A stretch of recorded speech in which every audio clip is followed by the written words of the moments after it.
Alhamdulillahi Rabbil Alamin. Wassalatu wassalamu ala sayyidil mursalin Sayyidina wa habibina wa syafi'ina wa maulana Muhammadin sallallahu alaihi wasallam wa ala alihi wa ashabihi wa man tabi'ahum bi ihsanin ila yaumiddin.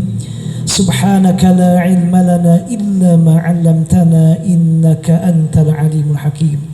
Allahumma salli ala sayyidina Muhammadin al-fatihi lima ughliq wal khatimi lima sabaq nasil haqqi bil haqq wal hadi ila siratikal mustaqim wa ala alihi haqqa qadrihi wa miqdarihi al-azim. Thumma amma ba'd. Yang sama-sama kita muliakan dan kita hormati para alim ulama, para habaib, para kiai, para mudarrisin, mudarrisat, dan juga tentunya sesepuh Masjid Baitur Rahman yang mudah-mudahan Allah senantiasa berikan panjang umur dalam keadaan sehat walafiat dan barakah. Dan juga tidak lupa untuk seluruh DKM Masjid Baitur Rahman bersama seluruh jajarannya. Mudah-mudahan Allah senantiasa berikan kesehatan, kelancaran, kemudahan dan keberkahan, serta hadirin hadirat yang Allah muliakan, baik yang berada di masjid atau yang berada di luar masjid. Mudah-mudahan kita semuanya selalu dalam curahan rahmat, ampunan dan ridha Allah, istiqamah dalam melaksanakan semua perintah-perintahnya, menjauhi semua larang-larangannya, wabil khusus istiqamah dengan majlis zikir dan majlis ilmu. Amin Allahumma amin ya rabbal alamin. Bapak Ibu yang Allah muliakan, insyaallah dalam pertemuan kali ini Al-Fakir mencoba membahas satu tema yang diminta oleh Bapak Ibu, yaitu oleh Pak Adi Sulaiman, yaitu berkaitan dengan masalah riba. Ini tentunya masalah agak berat, tapi insya Allah kita sama-sama bahas bersama, karena ini berkaitan dengan fikih muamalah. Biasanya kita sangat familiar dengan fikih ibadah, tapi fikih muamalah agak kurang. Tapi ala kulli hal kita akan coba melihat bagaimana fikih riba, khususnya kita tinjau dari mazhab al-Imam Asy-Syafi'i. Al-Fakir mengambil dari kitab namanya Al-Fiqhul Manhaji ala Madhab al-Imam Asy-Syafi'i, karya Profesor Dr. Mustafa Said Al-Khin, Mustafa Al-Bugha dan Syekh Ali Asy-Syarbaji. Ini kitab Bapak Ibu merupakan kitab yang sangat direkomendasikan untuk mempelajari fikih Syafi'i untuk pemula. Jadi selain mengkaji kitab turathnya misalnya dari Matan Abi Syuja', kita mengambil maudhu'inya dari kitab ini. Dan kitab ini merupakan kitab yang boleh dikatakan paling bagus, paling afdal dalam menyusun fikih mazhab Syafi'i secara lebih sistematis, dan dipakai oleh hampir semua negara-negara Islam yang mempelajari mazhab al-Imam Asy-Syafi'i. Baik Bapak Ibu, yang pertama, apa itu yang dimaksud dengan riba? Tentu riba ini Bapak Ibu adalah merupakan di antara yang Allah jelas-jelas haramkan. Allah tegaskan dalam Al-Quran, dalam surah Al-Baqarah, wa ahallallahu al-bay'a wa harrama riba. Allah halalkan jual beli dan Allah haramkan riba. Baik, kita lanjut atau kita langsung ke masalah fikihnya tentang masalah riba ini. Kata para ulama, ar-riba'u fil lughati min kalimah atau masdar raba yarbu idza zada wa nama. Riba ini secara bahasa adalah bertambah dan berkembang, nambah, berlebih, dari 200 jadi 250, dari 300 menjadi 320, atau menjadi 301, bertambah, lebih. Ini secara bahasa. Sementara menurut istilah para ahli fikih, ini diantara disampaikan dalam khusus dalam mazhab Syafi'i, aqdun ala iwadin makhsus ghairu ma'lumit tamathul fi mi'yari syar'i halat al-aqdi au ma' ta'khirin fil badalaini au ahadihima.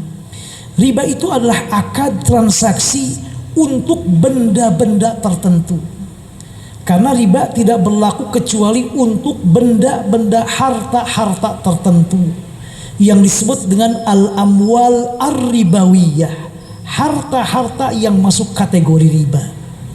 Misalnya apa? Dalam mazhab Syafi'i, yang termasuk benda-benda riba adalah semua makanan manusia, baik makanan pokok atau makanan yang kadang dimakan sayuran, buah-buahan, atau mungkin obat-obatan. Intinya makanan yang dimakan oleh manusia masuk kepada amwal ribawiyah, yang nanti jika ada transaksi berkaitan dengan hal itu perlu diperhatikan syarat-syaratnya. Termasuk juga emas dan perak, termasuk juga dengan apa? Dengan uang yang sekarang kita pakai sebagai umlah, sebagai yaitu mata uang. Ini juga masuk benda-benda riba. Maka oleh karena itu riba tidak berlaku untuk semua bentuk atau semua harta.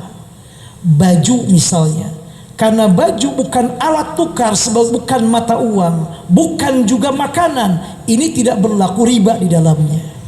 Jual belinya tidak ada syaratnya, mau kontan mau nanti, mau lebih mau enggak ada masalah. Saya punya sarung, ditukar dengan sarung punya bapak, barter istilah kita. Saya punya sarung pak, apa mereknya, misalnya apa begitu namanya, ditukar dengan bapak, saya satu sarung, dari bapak 2 sarung, bayarnya nanti gak kontan, boleh? Boleh. Riba? Tidak. Kenapa tidak? Karena bersarung bukan makanan, sarung bukan mata uang, maka oleh karena itu tidak termasuk benda-benda riba. Ini beda kalau nanti misalnya beras dengan beras. Ini bukan beras dengan uang, beras dengan beras, barter. Saya punya beras Cianjur, kemudian bapak punya beras Rojo Lele. Saya bilang, pak, saya punya 1 kilo beras Cianjur, bapak kita tukar nih. Ini masuk jual beli dalam istilah fikih kita, meskipun benda dengan benda, karena jual beli tidak mesti dengan uang. Saya jual beras ke bapak 1 kilo beras Cianjur dengan 2 kilo Rojo Lele. Itu nggak boleh, masuk benda riba. Kenapa benda riba? Karena beras makanan. Syaratnya kalau sesama beras, sekalipun kualitasnya berbeda, tidak boleh beda, harus tamathul atau al-mumatsalah, sama. 1 kilo 1 kilo, 2 kilo 2 kilo. Enggak, kan ini berasnya beras yang jelek, beras untuk nasi goreng yang puyar, yang 1 kilonya cuma 10.000. Bapak harganya itu 30.000 1 kilonya. Tetap kalau bapak menjualnya beras dengan beras, sekalipun kualitasnya beda, harus sama timbangannya, 1 kilo 1 kilo. Lalu bagaimana caranya biar lebih? Jual dulu beras tersebut, baru saya belinya bukan pakai beras, pakai uang. Kalau pakai uang boleh tidak sama juga, boleh juga tidak kontan juga. Tapi kalau bapak membeli beras dengan beras, hati-hati, ada persyaratan yang kita jelaskan lebih detail, yaitu apa? Harus sama, mumasalah, harus juga apa? Al-hulul, kontan, tidak boleh nanti. Udah nggak apa-apa, 1 kilo beras Cianjur, bapak 1 kilo beras Rojo Lele, tapi beras bapak besok diserahkannya, masuk riba. Jadi kalau beras dengan beras, mangga dengan mangga, pokoknya sama. Kue dengan kue, odading dengan odading, pisang goreng dengan pisang goreng, makanan. Kalau bapak menjual transaksinya dengan pisang, bukan dengan uang, maka syaratnya 3, mumasalah, harus sama, 2 pisang goreng 2 pisang goreng. Yang kedua, hulul, harus kontan, gak boleh kredit, gak boleh ngutang. Yang ketiga, at-taqabud, barangnya diserahkan pas akad. Nih uangnya, nih pisangnya, maaf ini pisangnya, sini pisangnya. Ini isyaratnya. Makanya sekali lagi, aqdun ala iwadin makhsus, hanya untuk barang tertentu, makanan atau alat tukar. Misalnya apa alat tukar? Rupiah, dolar, real, termasuk emas dan perak. Kemudian ghair ma'lum tamathul fi mi'yar syar'i halatal aqdi, yang tidak sama timbangannya ketika akadnya. 1 kilogram beras dengan 1,5 kilogram beras, ada setengahnya, nggak boleh. Pokoknya kalau dia beras dengan beras harus sama. Rupiah dengan rupiah sama, harus sama. Misalnya saya 100.000 rupiah dibayar dengan 100.000 rupiah, nggak boleh jadi 90.000 rupiah, nggak boleh. Maka mohon maaf, yang kalau Idul Fitri mau Idul Adha suka ada jualan uang kan receh. Ya, uang receh 5 ribuan tuh. Kita berapa katanya beli 100 ribu, 100 ribu. Tapi uangnya itu udah 100 ribu, jadi berapa? 95 ribu. Sama nggak Bapak Ibu? Beda. Tidak. Satu 100 ribu, satu 90 ribu. Sama-sama ini adalah alat tukar. Ini harus sama syaratnya. Kalau uang dengan uang satu jenis, rupiah dengan rupiah, real dengan real, harus sama. 100 ribu, 100 ribu. Kalau 100 ribu menjadi 95 ribu, tidak boleh masuk bab riba. Bagaimana caranya? Caranya begini akadnya. Pak, Bu, punya uang berapa? Nih, Pak, ini uang 5 ribuan, 100 ribu juga. 100 ribu sama. Sekarang kata penjualnya, saya minta keikhlasan Bapak. Tolong kasih saya berapa, terserah Bapak, mau 5 ribu, mau 10 ribu. Hitung-hitung jasa saya memecahkan uang ini. Boleh kalau demikian. Tapi tetap diserahkannya 100 ribu. Sudah saya pegang 100 ribu yang 5 ribuan, saya ambil 10 ribu Pak, ini upahnya untuk Bapak, atau ini hadiah untuk Bapak, atau ini segala macam untuk Bapak. Nah itu baru boleh. Tapi kalau dijualnya rupiah dengan rupiah, tidak boleh. Beda, harus sama. Bagaimana kalau beda jenisnya? Rupiah dengan dolar, boleh tidak sama. Kalau beda jenisnya, rupiah dengan real. Saya punya 1 juta rupiah, ditukarkan dengan real, jatuhnya cuma 300 real. Boleh? Boleh. Tapi ada syarat yang kedua. Ketika beda jenisnya, sama-sama uang tapi beda jenisnya, 1 rupiah 1 real, 1 rupiah 1 dolar. Apa syaratnya? Yaitu harus hulul kontan. Yang kedua harus taqabud, diserahkan ini uangnya uang saat itu juga. Tidak boleh begini misalnya, ini datang ke money changer, punya uang 100 dolar atau 1 juta rupiah, mau beli real. Pak, saya beli real, saya punya uang 5 juta, ini mau ditukar dengan real. Baik. Sebelum Bapak ketika transaksi nunggu, Bapak jangan kemana-mana, termasuk jangan meninggalkan tempat tersebut sampai uang tadi diserahkan ke Bapak. Kalau Bapak misalnya keluar dulu, kemudian balik lagi, sudah beda lagi, ulangi akadnya kata para ulama. Ditunggu dulu. Gak bisa begini juga, Pak, ini jumlahnya besar, nantinya ditransfer sore ya, gak boleh, gak bisa. Kecuali transfernya saat itu. Baik Pak, transfer sekarang. Saya nunggu masih di majlis akad, masih di money changer, tunggu. Pak, udah masuk, baru kemudian keluar, baru itu boleh. Karena syaratnya kalau beda jenisnya tetap boleh tidak sama, boleh 1 juta dengan 300 real, boleh. Tapi harus kontan dan diserahkan barangnya saat transaksi. Maka ini kalau beda 1 jenis tapi beda, 1 juta dengan 1 juta rupiah dengan 900 ribu rupiah, maka itu masuk kepada riba. Au ma ta'khir fil badalaini au ahadihima, atau membayarkannya beda, nggak kontan. Misalnya, baik Pak, 1 juta rupiah dengan 1 juta rupiah, tapi nanti Pak barangnya atau uangnya diserahkan sore ya Pak, itu nggak boleh. Ulangi lagi akadnya dari awal. Kenapa? Karena ketika 1 jenis rupiah dengan rupiah, maka syaratnya harus sama. Yang kedua juga harus kontan dan barangnya diserahkan pada akad itu. Kalau beda sekarang rupiah dengan dolar, boleh tidak sama. 1 juta dengan 100 dolar boleh tidak sama. Ini 1 juta, ini 100, boleh. Tapi harus kontan dan diserahkan pada saat itu juga, biar tidak masuk riba. Maka riba ini adalah aqdun ala iwadin makhsus ghair ma'lumit tamathul fi mi'yar syar'i halat al-aqd au ma ta'khirin fil badalaini au ahadihima. Nah, kemudian kenapa demikian Bapak Ibu bahagia? Dalam mazhab Syafi'i, kalau ditanya kenapa wudu yang dicuci hanya ini?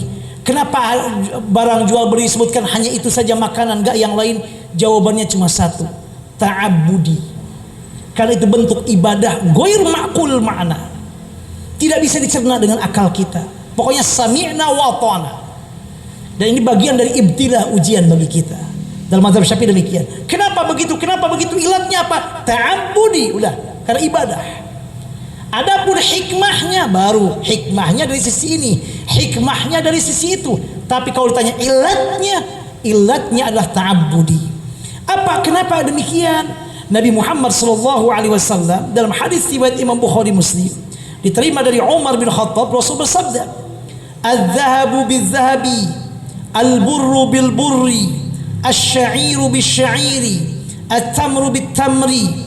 Kemudian dan hadis yang lain, "Al-burru bil-burri, al-milhu bil-milhi." Emas, perak, kemudian syair itu sejenis gandum, bur juga gandum, kemudian tamar kurma, kemudian milh garam. Kata Rasulullah, kalau ini dijual harus yadan biyadin, harus kontan, mislan bimislin, sama nilainya nominalnya. Kemudian juga yadan biyadin, mislan bimislin, harus sama, harus kontan, dan harus diserahkan barangnya pas transaksi, gak boleh ditunda. Nah, dari hadis ini kemudian para ulama mengatakan Rasul menyebutkan di sini ada 6 jenis: emas, perak, gandum, bur, kemudian syair sejenis gandum juga. Cuma sekarang syair ini di Mesir Bapak Ibu udah jadi gak dimakan manusia lagi, udah makan hewan sekarang. Dulu masih makanan seperti sejenis gandum. Kemudian tamar itu adalah kurma. Kemudian yang keenam milh, garam. Rasul menyebutkan cuma 6 jenis yang termasuk disebut dengan harta-harta riba, al-amwal ar-ribawiyah. Hanya oleh para ulama kemudian diambil kesimpulan ini hadis adalah apa? Ma'lul, ada ilatnya. Ada ilatnya. Maka di sini fiha mu'allalun fayuqasu 'alaiha kullu malin tujadu fil 'illatul mu'tabaratu fi tahaqquqi wasfi riba. Hadis atau benda-benda yang menyebutkan makanan-makanan riba tadi itu adalah ada ilatnya. Dalam mazhab Syafi'i ilatnya ada 2. Untuk emas dan perak ilatnya karena dia as-samaniyah, nilai tukar. Nilai tukar. Karena dulu Bapak Ibu bahagia, uang itu terbuat dari emas dan perak. Kalau dia terbuat dari emas namanya uang dinar, terbuat dari perak namanya uang dirham. Jadi dulu uang itu kalau misalnya ini 1 dinar, memang dari benda ataupun dari bahan uangnya pun sudah punya nilai karena dia emas. Yang ini adalah perak. Sementara sekarang nggak ada nilainya, sama, semua terbuat dari kertas. Uang 100.000, apakah beda bahannya dengan uang 5.000? Tidak. Uang 100.000, apakah beda bahannya dengan uang 10.000? Sama semuanya. Yang membedakan apa? Angkanya dan ketentuan dari pemerintahnya. Pemerintah menentukan yang warna merah ini 100.000, yang warnanya agak kuning-kuning ini 5.000. Bahannya sama, kertas. Gak membedakan, bahan uangnya gak beda. Dulu pada masa dahulu kala dari bahannya aja beda. Emas itu namanya dinar. Kalau uang terbuat dari perak namanya dirham. Nah, maka Nabi Muhammad mengatakan emas dengan emas, perak dengan perak. Ini menyebutkan mata uang. Karena sekarang mata uang tidak lagi terbuat dari emas dan perak, maka ilat sebagai mata uang, sebagai samaniyah masuk di dalamnya. Berarti meskipun Nabi Muhammad hanya menyebut emas dan perak, tapi uang yang kita pakai pun sekarang masuk kepada benda-benda riba. Itu menurut mazhab Syafi'i. Yang kedua, Rasul menyebutkan 4 makanan semua: gandum, syair, kurma, kemudian milh. Milh itu garam. Ini semua kalau dilihat makanan. Ada makanan yang pokok kayak gandum, termasuk beras, dikiaskan. Ada makanan untuk apa? Untuk kayak buahnya, tamar, berarti kita buah-buahan. Ada makanan yang kadang dipakai sesekali kalau masak, yaitu garam. Berarti kadang dipakai untuk berobat, untuk masak. Intinya kata mazhab Syafi'i, 4 hal ini adalah ilatnya makanan. Jadi semua yang dimakan oleh manusia, selama itu makanan dan dimakan oleh manusia, maka masuk kepada benda-benda riba. Maka bukan hanya 4 ini saja, tapi semua makanan, termasuk sekarang cilok, termasuk misalnya sekarang juga misalnya es doger, termasuk juga semua yang kita makan, peyem dan lain sebagainya, maka masuk kepada benda-benda riba. Lalu bagaimana benda-benda riba ini Bapak bahagia? Nah, ini Ada beberapa istilah ataupun ada beberapa bentuknya. Pertama ada riba namanya riba fadl. Apa riba fadl? Riba fadl ay az-ziyadah. Wa huwa bai'ul mali ribawi bi jinsihi ma'a ziyadatin fi ahadil iwadain. Yaitu jual beli yang ada tambahannya. Jual beli sama-sama satu jenis. Ingat Bapak Ibu, satu jenis itu kalau rupiah dengan rupiah itu satu jenis. Kalau rupiah dengan dolar beda jenis. Satu jenis misalnya apa? Nasi dengan nasi satu jenis. Beras dengan beras. Pisang dengan pisang. Odading dengan odading satu jenis. Nah, riba fadl ini kalau kita menjual benda ribawi tadi satu jenis sama-sama ma'ziyadatin fi ahadil iwadaini, tapi ada lebihnya. Misalnya saya menjual beras dengan beras, 1 kilo beras Rojo Lele dengan 1,5 kilo beras Cianjur, riba nggak boleh. Kenapa? Karena ada kelebihan. Kalau beda jenis bagaimana? Kalau beda jenis nggak apa-apa. Saya menjual beras dengan misalnya singkong, berasnya 1 kilo, singkongnya 3 kilo, boleh. Kenapa? Karena tidak satu jenis. Jadi riba fadl ini kalau kita jual beli satu jenis, barang dengan barang, benda dengan benda, termasuk rupiah dengan rupiah, rupiah dengan rupiah. Kalau dilebihkan 100.000 dibayar menjadi 95.000, maka masuk kepada namanya riba fadl. Lalu yang berikutnya berbahagia, namanya ini kita singkat saja, nanti barangkali perlu kita kembangkan dalam tanya jawab. Yang kedua adalah riba an-nasa. Apa riba an-nasa? An-nasa ay at-ta'khir, diakhirkan pembayarannya. Wa huwa bai'ul mali ribawi bi malin ribawiyyin akhar fi nafsul illah ila ajal. Yaitu jual beli antara benda-benda riba tapi tapi satu ilat, beda jenis satu ilat. Apa maksudnya Bapak Ibu? Emas, perak, uang itu satu ilat namanya. Satu sebab. Apa sebabnya? Sama-sama sebagai mata uang. Ini namanya satu ilat, tapi beda jenis. Kenapa beda jenis? Satu emas, satu perak. Satu emas, satu uang, beda jenis. Yang kedua, makanan. Semua makanan itu satu ilat. Singkong dengan nasi beda jenis. Karena kalau jenis itu harus sama, singkong dengan singkong. Tapi satu ilat, sama-sama makanan. Jelas Bapak Ibu? Baik. Sekarang uang dengan beras, apakah satu jenis? Tidak. Karena dia uang, dia makanan. Ini beras, misalnya uang dengan makanan. Apakah satu ilat? Tidak. Karena uang itu sebagai alat tukar, sementara singkong sebagai makanan. Nah ini nanti berkelanjutan dengan masalah berikutnya. Nah ini perlu dipahami, ada satu jenis beras dengan beras, ada beda jenis tapi satu ilat. Satu itu ilat, satu sebab, yaitu emas, perak, kemudian uang itu satu ilat, sama-sama mata uang. Kemudian makanan semua, beras segala macam, satu ilat namanya makanan. Nah riba nasa ini beda jenisnya, dijualnya beda jenis, tapi satu ilat. Satu ilat. Jadi misalnya saya menjual beras dengan apa? Dengan mangga. Awas, bukan dengan uang. Beras dengan mangga. Satu ilat gak Bapak Ibu? Satu ilat, sama-sama makanan. Satu jenis tidak? Tidak. Karena beras jenisnya bukan dengan mangga, beras dengan beras, mangga dengan mangga. Saya jual, boleh nggak beda? Boleh beda. Saya punya beras 1 kilo, mangganya 3 kilo, boleh, karena beda jenis. Tapi karena satu ilat, syaratnya harus dibayar kontan dan nggak boleh diakhirkan penyerahannya. Sekarang riba nasa itu, Pak, saya beli mangga Bapak 3 kilo dengan beras saya 2 kilo, beda, boleh gak apa-apa, tapi bayarnya nanti. Nah nantinya itu yang disebut dengan riba nasa. Harusnya gak boleh nanti, Harusnya sekarang kontan. Mana mangganya? Ini berasnya Pak, sinikan mangganya, baru aman. Ini namanya riba nasa. Bukan karena beda, bukan karena ini beda boleh, bedanya boleh. Tapi karena terlambat memberikannya. Memberikan apa? Memberikan waktunya nggak kontan nanti.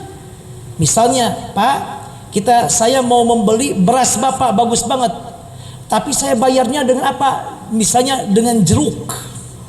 Satu ilat, sama-sama makanan, tapi beda jenis. Karena ini beras, ini jeruk.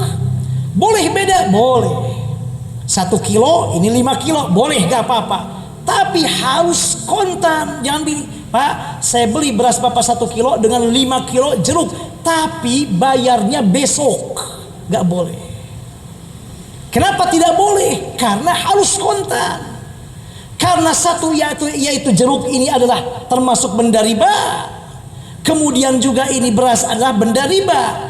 Ilatnya sama-sama makanan. Meskipun jenisnya beda, syaratnya kalau satu ilat beda jenis boleh tidak sama, tapi harus kontan.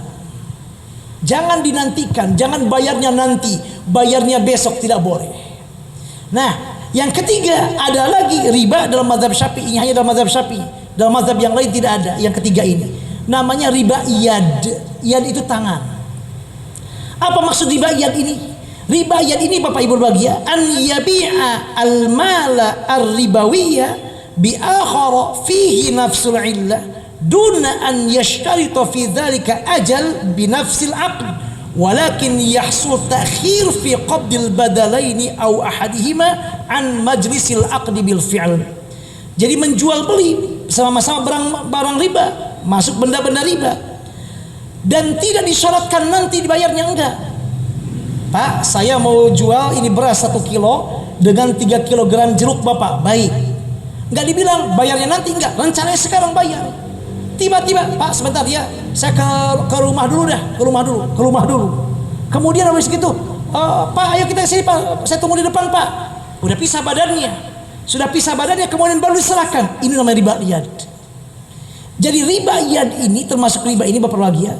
Penyerahannya jangan berpisah badan kita antara penjual dan pembelinya. Harus bareng dulu dalam satu akad. Misalnya di kantor. Selama ini masuk satu kantor, tetap duduk di sini. Jangan dulu kemudian satu kemudian keluar dulu, diserahkan nanti di luar. Nggak boleh. Harus diserahkannya di majlisil aqd, di tempat di mana transaksi terjadi, jual beli transaksi terjadi, sehingga tidak terjadi riba iyad. Jadi riba iyad ini bukan karena sebab disampaikan dibayarnya besok, bukan.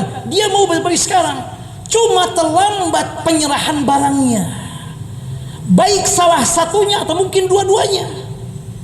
Dia bilang, yuk kita jual, oke. Aduh, lupa bawa barangnya nggak dibawa. Ya saya ambil lupa, ya. Riba iyad. Caranya bagaimana? Ulangi transaksinya. Bawa barangnya, Pak kita ulangi lagi, tadi kita udah pisah. Ulangi lagi, saya jual barang ini, baik saya terima, baru selamat dari riba iyad. Tuh agama kita sampai sedetail itu Bapak Ibu. Sampai biar tidak ada tidak ada goror, tidak ada kerugian bagi penjual pembeli, gak ada masalah, biar gitu gak ada masalah. Itu intinya. Yang keempat, ini yang tadi yang 3 ini Bapak, jadi riba fadl itu karena kelebihan, satu jenis, satu ilat, beras dengan beras. Cuma beda 1 kilogram dengan 2 kilogram, itu riba fadl, ada kelebihan. Kalau disyaratkan pembayarannya nanti, dia satu ilat beda jenis, tapi satu ilat bayarnya nanti, namanya riba apa? Riba nasa. Kalau yang ketiga nggak disyaratkan bayarnya nanti, mau sekarang, cuma penyerahan barangnya tidak langsung, baik salah satunya atau dua-duanya, ini masuk kepada riba iyad. Iyad di tangannya, nih yang membawa barangnya nggak langsung, riba iyad. Yang terakhir ini yang paling banyak, riba al-qard. Apa riba al-qard? Riba karena sebab hutang piutang. Sebagian ulama menyebutnya dengan riba nasi'ah. Ini riba yang paling banyak berlaku pada masa jahiliyah, dan ini yang paling banyak diperdebatkan di zaman sekarang ini. Apa riba qard ini? Riba qard ini atau riba nasi'ah ini? Riba qard ini karena sebabnya akadnya bukan jual beli. Kalau tadi jual beli, saya menjual beras dengan beras, jual beli. Saya menjual emas dengan emas, jual beli. Tapi ini namanya ribanya riba al-qard, karena hutang piutang. Nah, saya ingin sebelum ke sini Bapak Ibu lagi ya, saya ingin sampaikan ke ibu-ibu. Jika ibu-ibu punya emas 2 gram 14 karat, datang ke toko emas, lihat ada cincin model baru. Kata ibu, "Pak, saya mau beli cincin itu ganti dengan emas ini. Berapa ini?" "Ini 2 gram." Itu karena model baru, kata bapak itu, "Gak bisa Bu, ini paling bisa yang 1 gram." Boleh nggak ibu jual cincin ibu model lama dengan model baru? Yang satu 2 gram, yang satu 1 gram, boleh tidak? Tidak boleh. Ini masuk kepada riba fadl namanya. Harusnya bagaimana? Jual dulu cincin ibu, baru dengan uang membeli, baru boleh. Kalau dengan uang membeli boleh, tapi dengan emas tidak boleh. Ini takut lupa karena ini yang sering terjadi. Nah, riba qard karena hutang piutang itu begini Bapak Ibu. Saya ngutang misalnya, Bu, si A ngutang kepada si B, berapa? 1 juta, baik. Kapan dibayar? 1 bulan depan. Pas datang waktu pembayaran, nagih, "Pak, mana hutangnya? Saya mau ambil uangnya." Kata dia, "Aduh, mohon maaf, saya nggak bisa bayar, boleh dong tangguhkan bulan depan." Ya udah, baik, saya tangguhkan bulan depan, tapi hutangnya nambah. 1 juta menjadi 1.100.000 atau 1.100.000 atau 1.100.000 perak. Itu riba hutang piutang, nggak boleh. Kenapa begitu Bapak Ibu? Bukannya kejam. Karena hutang piutang al-qard dalam istilah muamalah masuknya akadnya akad tabarruat, akad nolong. Bukan akad nyari untung, bukan muawadhat. Beda jual beli. Saya pun menjual barang, saya jual terserah saya. Mau 50%, mau 100%, gak ada masalah. Jual beli. Tapi kalau ada orang ngutangkan ke orang lain, orang gak mungkin ngutang kecuali dia perlu. Saya perlu banget, udah dipinjamkan hutangnya, udah gak bisa bayar, ditambahkan lagi, akhirnya makin mencekik dia. Itu yang Islam tidak mau. Itulah namanya riba al-qard atau riba an-nasi'ah, karena hutang piutang. Begitu datang waktu pembayaran, dia gak bisa bayar, ditambahkan hutangnya menjadi dilebihkan. Itu gak boleh, haram hukumnya. Itu yang berlaku pada emas Arab jahiliyah. Kenapa? Sekali lagi karena hutang piutang untuk nolong orang. Dan kata Rasulullah SAW, siapa yang meminjamkan 2 kali, maka dia sama dengan sedekah 1 kali. Besar pahalanya. Wa man yassara 'ala mu'sirin yassarallahu lahu fid dunya wal akhirah. Siapa yang memberikan kemudahan untuk orang yang susah, Allah berikan kemudahan untuk dia dunia dan akhirat. Tiba-tiba dia ngutangkan kemudian dilebihkan, itu nggak boleh. Atau mungkin begini, saya pinjamkan ke bapak-bapak 100.000, tapi bapak nanti balikin nggak 100.000 lagi, ada bunganya. Ini termasuk riba nasi'ah, riba hutang piutang, nggak boleh, haram hukumnya, tidak diperbolehkan. Kenapa? Karena sekali lagi hutang piutang akadnya nolong orang lain, bukan yang lainnya. Nah, dari jenis hutang ini yang paling banyak yang keempat. Yang pertama, 3 pertama itu ribanya jual beli. Makanya ada kaidah begini Bapak Ibu. Kalau seandainya Bapak Ibu menjual beli barang-barang riba, satu jenis, beras dengan beras, rupiah dengan rupiah, syaratnya 3 biar gak riba. 1, harus sama, 100.000, 100.000. 1 kilogram beras, 1 kilogram beras, meskipun mutunya beda. Emas 2 gram, 2 gram. Gak boleh 2 gram jadi 1 gram. Saya kan 18 karat, dia 24 karat. Gak dilihat kualitas itunya, pokoknya gramnya. 2 gram, mau dengan emas berapa karat pun tetap harus 2 gram. Kenapa? Karena satu jenis, otomatis satu ilat. Satu jenis, satu ilat, syaratnya 3. Harus mumatsalah, harus sama. Yang kedua, harus hulul, kontan, gak boleh kredit. Yang ketiga, harus taqabud, barangnya diserahkan di majlis akad, jangan nanti. Jika 3 terpenuhi, maka tidak riba. 1 tidak terpenuhi, masuk riba. Ini yang pertama, kalau satu jenis, satu ilat. Yang kedua, satu ilat beda jenis, beras dengan gandum, uang dengan emas, uang dengan emas, satu ilat, sama-sama alat tukar, tapi beda jenis, satu emas, satu uang. Rupiah dengan dolar, beda jenis, tapi satu ilat, sama-sama alat tukar. Syaratnya cuma dua biar tidak masuk riba. Harus kontan dan barangnya harus diserahkan saat itu. Harus al-hulul dan at-taqabud. Tapi boleh tidak sama. Saya punya uang 1 juta ditukar dengan 50 dolar. Boleh. 1 juta ini 50 boleh. Tapi harus kontan, gak boleh kredit, gak boleh nanti. Dan barangnya harus diterima oleh masing-masing saat itu juga. Biar gak masuk riba. Itu yang kedua. Nah sekarang kalau yang ketiga, beda ilatnya. Beda ilatnya. Saya punya uang. Uang kan ilatnya karena sebagai alat tukar. Membeli beras. Maka ini tidak disyaratkan apapun juga. Boleh beda. 100 ribu dengan 1 kilo boleh. Boleh tidak kontan boleh. Boleh kredit, boleh nanti bayarnya hutang boleh. Boleh tidak saat itu juga, nanti penyerahannya boleh. Kenapa? Karena beda ilat. Jadi kalau beda ilat, tadi uang dengan apa? Dengan makanan. Itu kan beda ilat. Satu makanan, satu uang. Itu tidak disyaratkan apapun juga. Tidak ada riba di dalamnya. Bapak boleh kontan, boleh beda, atau ibu juga boleh misalnya penyerahan barangnya nanti. Yang keempat, apalagi kalau dia bukan benda-benda riba, boleh segala macam. Sama juga gak ada syaratnya. Motor Bapak Ibu termasuk benda riba tidak Bapak Ibu? Motor tidak. Kenapa tidak? Karena motor bukan makanan. Motor juga bukan uang alat tukar. Karena dia bukan benda riba, boleh motor ditukar dengan motor. Beat dengan vario misalnya.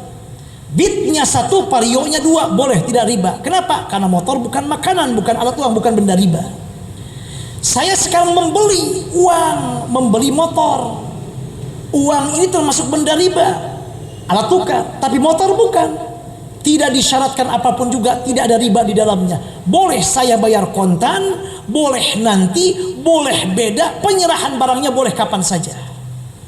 Sekarang saya juga beli emas, uang beli emas. Nah pertanyaannya, apakah saya boleh membeli emas beda? Boleh. Boleh nggak saya membeli emas tidak kontan di kredit? Kalau melihat rumus tadi, emas dan uang sama-sama satu ilat, beda jenis. Kalau satu ilat beda jenis, syaratnya 2, harus kontan, harus taqabud, diserahkan barang. Berarti menurut kaidah tersebut tidak boleh Bapak Ibu membeli emas secara kredit. Hanya Majelis Ulama Indonesia termasuk MUI Mesir berpendapat bahwa emas zaman sekarang bukan sebagai alat tukar tapi sudah kayak barang. Dalilnya uang yang dipakai sekarang nggak ada uang terbuat dari emas. Dulu emas yang disebutkan oleh Nabi Muhammad SAW itu emas untuk uang, yaitu apa? Uang dinar, uang dirham. Sekarang emas itu kayak handphone, bukan kayak alat tukar lagi, handphone. Maka menurut Majelis Ulama Indonesia termasuk Darul Ifta Mesir mengatakan kita boleh membeli emas sekalipun tidak kontan. Karena sekarang dianggap kita seperti membeli barang. Seperti membeli barang, seperti membeli handphone dan yang lainnya. Yang boleh tidak kontan, boleh diserahkannya kapan saja. Tapi Majelis Ulama yang lain termasuk di Saudi yang lain mengatakan tidak boleh. Emas tetap hukumnya seperti sekarang, berlaku hukumnya seperti sekarang, maka tidak boleh jual beli emas kecuali kontan. Jadi ada perbedaan pendapat. Tapi di Indonesia diperbolehkan melalui MUI-nya. Makanya banyaklah penggadaian emas, jual beli di BSI, di segala macam ada jual membeli emas kredit segala macam. Karena ada MUI, dari MUI. Tidak apa-apa. Itu ijtihad. Tapi sebagian ulama yang lain mengatakan tidak, berdasarkan dalil yang tadi.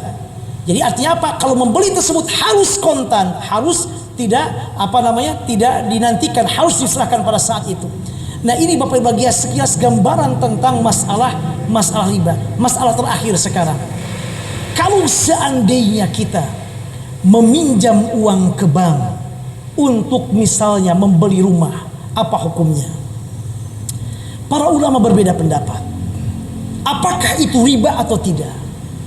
Mayoritas para ulama mengatakan kalau modelnya begini, saya perlu motor, jangan mobil, rumah, motor misalnya, atau apa saja.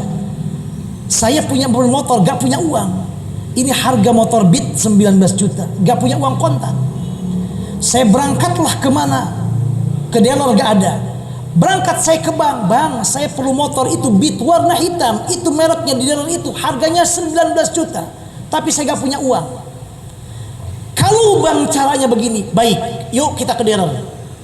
Berangkatlah pihak bank ke dealer, bapak mau motor ini? Iya.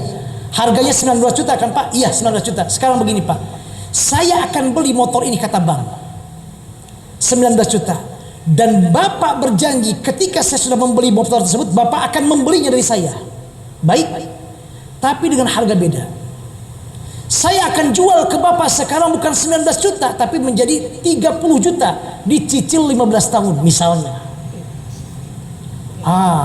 Deal, oke, deal. Boleh enggak? Boleh. Semua ulama atau 99% ulama sepakat boleh.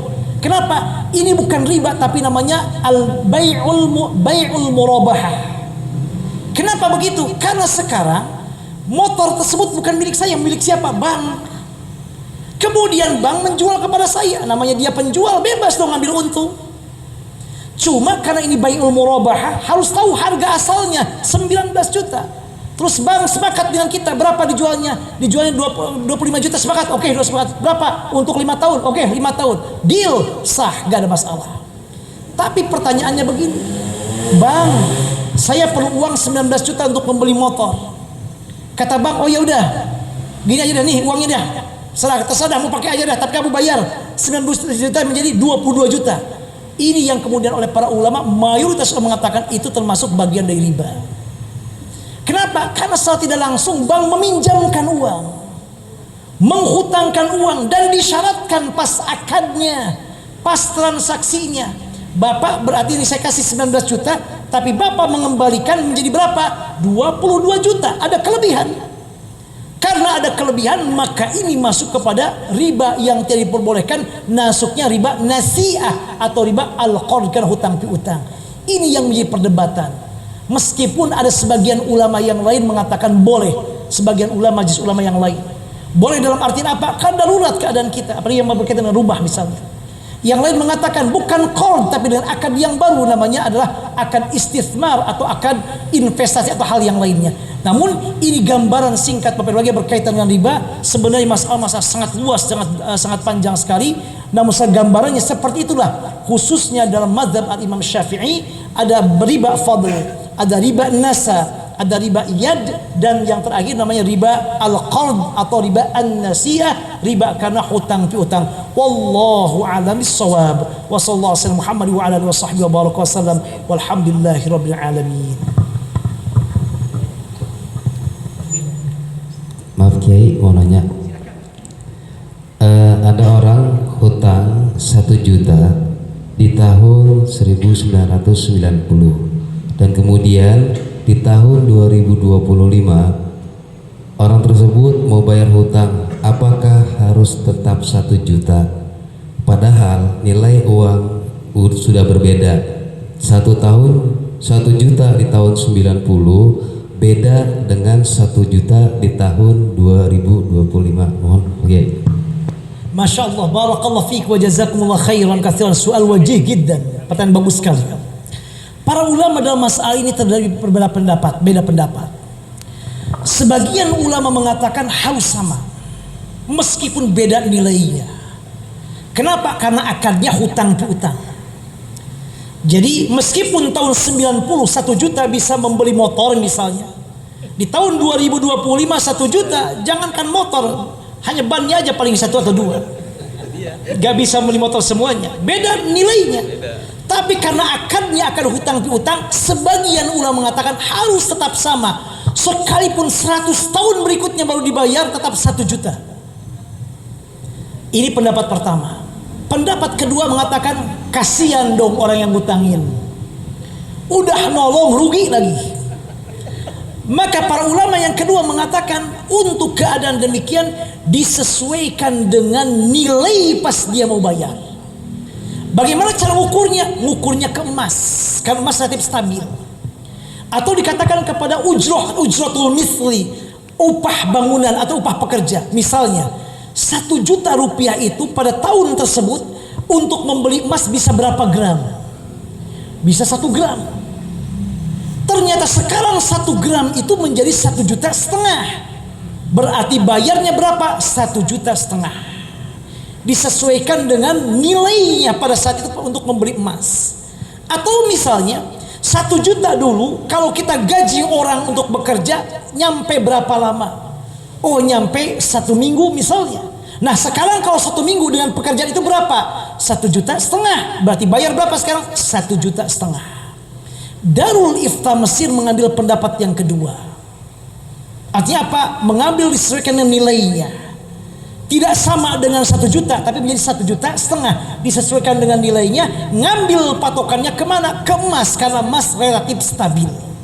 Dan pendapat yang kedua ini rasanya lebih maslahat dan lebih baik untuk semuanya. Tapi kalau misalnya yang menghutangkan ridho dengan pendapat pertama, gak apa-apa 1 juta juga, sekalipun nilainya berkurang, maka Masya Allah luar biasa untuk yang menghutangkan tersebut. Wallahu a'lam bishawab. Ada yang lain? Ada yang nanya? Silakan Pak. Silakan Pak. Assalamualaikum warahmatullahi wabarakatuh. Waalaikumsalam warahmatullahi wabarakatuh. Pak Kiai, untuk saat ini kan sudah mulai ada sistem kayak sejenis OVO atau Dana atau GoPay itu. Nah, cuma kalau setiap transaksi itu saya sendiri terkena admin itu 250 atau sekian lah. Itu gimana hukumnya Pak Kiai? Baik. Masya Allah. Barakallahu fiik wa jazakumullah khairan katsiran. Perlu dibedakan 2 hal Bapak Ibu silahkan. Apakah yang 2.000 itu adalah al-ghoromah al-maliyah atau biaya admin? Kalau ghoromah maliyah, ghoromah itu denda. Karena terlambat didenda. Para ulama mengatakan tidak boleh. Itu masuk, mayoritas para ulama mengatakan bagian dari riba. Tapi kalau misalnya 2.500 itu admin untuk membayar pekerja atau yang lain, dan memang harganya masuk akal, dan betul-betul ada admin dipakai untuk itu, maka tidak ada masalah. Karena uang tersebut bukan tambahan ataupun dari hutang kita ataupun dari yang lainnya, cuma kita membayar jasa dari produk yang disiapkan di aplikasi tersebut untuk kemudahan. Selama harganya normal dan memang dipakai untuk itu, maka tidak ada masalah. Secara tidak langsung kita berikut berbagi membayar untuk biaya admin tersebut, maka itu tidak ada masalah dan halal. Wallahu a'lam bishawab. Silakan Pak ya. Assalamualaikum Kiai. Waalaikumsalam warahmatullahi wabarakatuh. Sekarang ini kan banyak ada ekonomi kontemporer ya. Biasa kita menggunakan seperti GoPay gitu kan. Apakah ketika seseorang mendapatkan tambahan, kalau misalkan kita deposit di GoPay, terus kita melakukan transaksi, itu kan dapat keringanan biaya. Misalkan kalau kita bayar tunai 20.000, tapi kalau melalui GoPay cuman 19.000 gitu. Apakah itu termasuk riba qard, apa termasuk titipan wadiah atau bagaimana? Barakallahu fiik wa jazakumullah khairan katsiran. Pertanyaan sangat bagus sekali Pak. Barakallahu fiik. Kita bisanya menyimpan uang di OVO atau sejenisnya. Kita punya uang 100.000. Kalau kita belanja menggunakan OVO relatif lebih murah daripada kita menggunakan transfer atau yang lainnya. Apakah itu termasuk kepada riba? Maka jawabannya tidak termasuk kepada riba. Kenapa tidak termasuk kepada riba? Karena kita akadnya jual beli. Saya menjual atau saya membeli barang tersebut dengan apa? Dikurangi dari OVO tersebut. Dan tidak termasuk hutang piutang karena saya tidak ngutang ke sana. Tidak meminjam ke sana. Jadi misalnya saya bayar pakai OVO, maka dia dikurangi. Itu termasuk pemberian atau bagian dari keikhlasan dari penjual menjual harga atau barang kepada kita dengan lebih murah karena menggunakan fasilitas itu dan dia ada keuntungan dari sana. Selama itu ada kaidah idza tawassatatis sil'atu fala ribalah. Kalau sudah terpisah ada transaksinya, yaitu dengan dijembatani dengan barang, maka tidak ada riba. Saya membeli barang, ada kelebihannya, nggak riba. Karena barang beda kalau saya minjemin orang uang, nggak ada barangnya, nggak minjemin uang, maka nggak boleh dilebihkan, itu ada ribanya. Tapi kalau seandainya kita membeli sesuatu, ada pelantara barang, mau barangnya berupa makanan atau jasa atau yang lainnya, maka tidak ada riba di dalamnya, tapi itu masuk kepada bab al-bai', jual beli, selama ada keikhlasan, keridhaan dari penjual dengan harga demikian, maka tidak ada masalah dan kita bisa mengambilnya. Wallahu a'lam bishawab.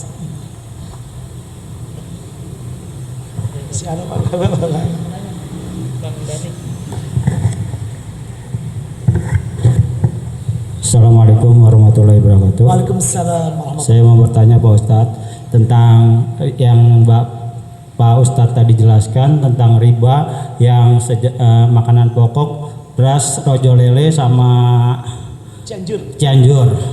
Itu kan harus sama ya. Tapi kalau emas kan katanya harus sama juga. Itu bagaimana misalnya ada emas yang 24 karat sama 18 karat, itu harus sama juga gitu apa? Masya Allah, barakallahu fiik wa jazakumullah khairan katsiran. Pertanyaan sangat bagus sekali Pak. Ada kaidah kata para ulama, selama benda riba itu satu jenis, mau karatnya beda, mau mutunya berbeda, sekali beda, ini basmati kan mahal, ini Cianjur, tapi satu jenis, sama-sama beras, syaratnya harus 3, harus sama al-mumatsalah, harus kontan al-hulul, harus at-taqabud, barang diserahkan saat transaksi itu juga. Saya punya emas 2 gram 14 karat, mau ditukar dengan emas 2 gram juga Dubai misalnya, boleh. Tapi kalau saya emas 2 karat ditukar dengan emas dari Dubai yang 24 karat, itu hanya 1 gram, saya 2 gram, dia 1 gram, itu termasuk riba, tidak diperbolehkan.